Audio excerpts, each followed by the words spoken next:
I want to get your thoughts on another debate between CEOs and investors that's kind of heating up here. Oil is back to around $50 a barrel, and executives like Hamm, CEO of Continental Resources, are optimistic once again.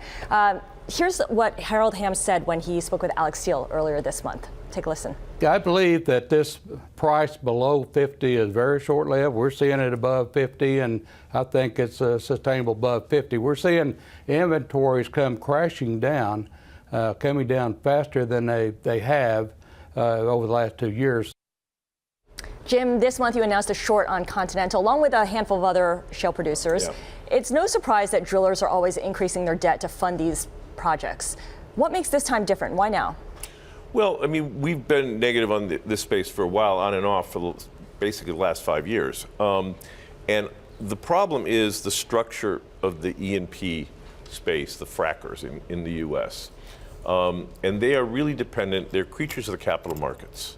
Because the wells deplete so quickly, they constantly need to raise money to replace the assets. And this is the crux of the story. This is a great deal for the executives like Mr. Hamm.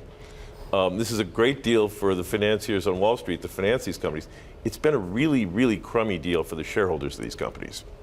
And I don't know where the oil price is, but here's the funny thing. Mr. Hamm doesn't know where the oil price is going to go either. He very famously removed his hedges at Continental when the oil price was $80 to $90 a few years ago, back in 14.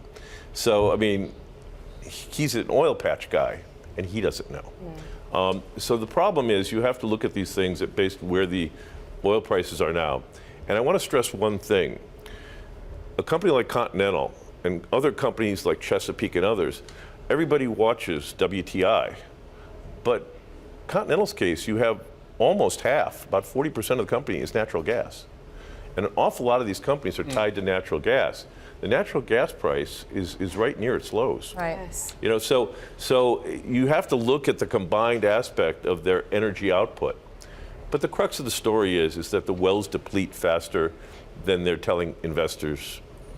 They're depreciating them on the income statement. So the earnings are overstated. You mentioned, I think, right in the first block we were talking about, kind of as a casual aside, that financial conditions were tightening, that central banks around the world are in more of a tightening mode, and maybe people aren't paying enough attention to that. Is this the kind of area, because they're, as you say, creatures of the financial market, that could be collateral damage in a central bank tightening cycle? Well, let me be clear. They're getting ready to tighten. Okay. I mean, we and by that I mean reduce their balance sheets. Right. So we have a Fed that's about to go into negative, i.e. start selling.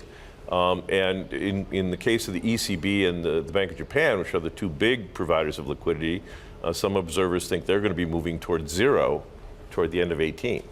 So by the end of 18, we'll be looking at basically no more stimulus in terms of actual bond buying and equity buying by central banks. That's a big change.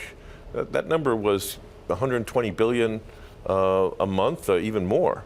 And to go to zero, and while the stock of the global stock and bond markets is about 180 trillion, so these are still relatively small numbers based on the size of the markets, I think they had a disproportionate signaling effect. That is, people always felt they had to put courtesy of the central banks, and that's going away. For Continental Resources, you said, look, if these guys don't sort out the situation by the back end of this year, then they're going to struggle to pay interest again. How is the situation, based on what you've said, if they're overinflating their earnings, actually going to improve? Well, what I really said by that was the so-called EBITDA, which everybody looks at, is something that is overstating things because the depreciation and amortization is real here. So in Continental's case, they hope to have EBITDA of over $2 billion this year, but their capital spending is supposed to be about $1.9 billion. That doesn't leave a lot of extra money. Wow. You know, $300 million, $200 million to service their quite considerable debt load. And so this is the inherent problem. It's not that they're going to miss a coupon payment, no. but that it underscores the structure of the leveraged frackers, that capital spending here is a real expense. You can't just look at the gross cash flow number, because if you don't invest, your production will plummet.